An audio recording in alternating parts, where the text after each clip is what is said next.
Olá, irmãs e irmãos, graça e paz. A nossa lição da Escola Dominical de hoje é a lição número 5 da revista Maturidade Cristã.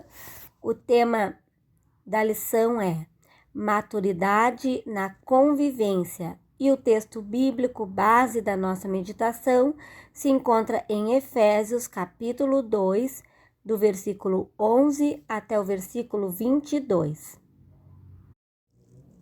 Portanto, lembrem-se de que anteriormente vocês eram gentios por nascimento e chamados incircuncisão pelos que se chamam circuncisão feita no corpo por mãos humanas, e que, naquela época, vocês estavam sem Cristo, separados da comunidade de Israel, sendo estrangeiros quanto às alianças da promessa, sem esperança e sem Deus no mundo. Mas agora, em Cristo Jesus, vocês que antes estavam longe foram aproximados mediante o sangue de Cristo, pois Ele é a nossa paz, o qual de ambos fez um e destruiu a barreira, o muro de inimizade, anulando em seu corpo a lei dos mandamentos expressa em ordenanças. O objetivo dele era criar em si mesmo dos dois um novo homem, fazendo a paz e reconciliar com Deus os dois em um corpo por meio da cruz, pela qual ele destruiu a inimizade. Ele veio e anunciou paz a vocês que estavam longe e paz aos que estavam perto, pois por meio dele, tanto nós como vocês temos acesso ao Pai por um só Espírito. Portanto, vocês já não são estrangeiros nem forasteiros, mas concidadãos dos santos e membros da família de Deus, edificados sobre o fundamento dos apóstolos e dos profetas, tendo Jesus Cristo como pedra angular, no qual todo o edifício é ajustado e cresce para tornar-se um santuário santo no Senhor. Nele, vocês também estão sendo edificados juntos para se tornarem morada de Deus por seu Espírito. Amém. Maturidade na convivência.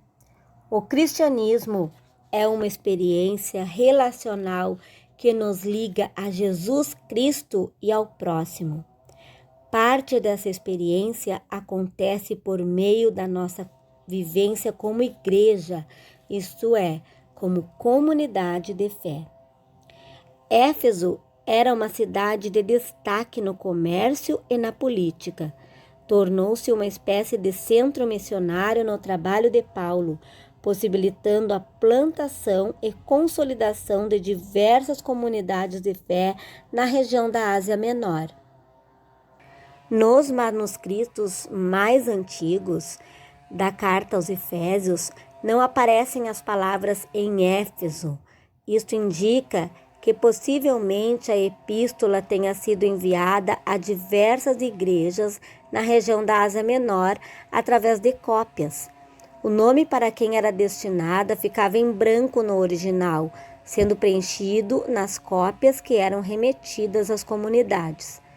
As igrejas na Ásia Menor estavam debaixo do pastoreio do apóstolo Paulo, que via nas cartas um instrumento de educação e pastoreio durante sua ausência. No capítulo 2 da carta, o autor afirma a importância da unidade para a vida em comunidade. Seu primeiro exercício é situar a heterogeneidade, variedade do público para o qual a carta se dirige, pessoas gentias e judias, e colocá-las sob a mesma condição. Efésios, no capítulo 2, nos fala sobre a salvação pela graça por meio da fé, também sobre a unidade e paz de Cristo. Na segunda parte do capítulo 2, nós temos imagens como corpo e edifício que são atribuídas à igreja. Corpo Essa figura reforça a unidade, um corpo, e a diversidade, vários membros, como características da igreja. Além disso, ser corpo representa não simplesmente a unidade entre as pessoas que compõem a comunidade de fé, mas a dependência total da cabeça, que é Cristo. Edifício. A unidade e a subordinação são apresentadas a partir da imagem de um edifício, tendo Cristo como pedra angular.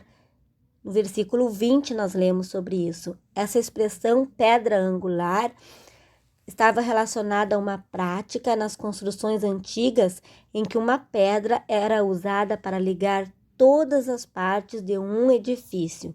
Jesus é o alicerce que controla a disposição de todo edifício e nos mantém de forma ajustada e segura. O santuário e a casa de Deus não são os edifícios sagrados, e sim as pessoas que fazem parte do seu povo, conforme o versículo 20, 21 e 22. Deus habita em cada coração e entre as pessoas reunidas em seu nome. Num tempo marcado por uma espiritualidade individualista e personalizada e pela desvalorização do hábito de congregar, esta epístola nos convida a redescobrir a beleza da fé comunitária, da submissão mútua e da beleza de se ter companhia na caminhada de fé. A carta à igreja de Éfeso nos apresenta considerações importantes a serem levadas em conta quando a igreja se compromete em amadurecer na vivência espiritual, interpessoal e missionária. Uma igreja madura entende que a sua existência decorre da salvação pela graça e não nos méritos de seus membros e líderes. Uma igreja madura valoriza a unidade e reconhece que ela se sustenta para além das diferenças existentes. É Cristo quem nos une. Ele deseja que caminhemos na perspectiva da unidade. Portanto, uma igreja madura se compromete a superar as barreiras sem desrespeitar as diferenças. Uma igreja madura promove o crescimento dos seus membros. Uma igreja madura se envolve radicalmente com o anúncio do reino de Deus.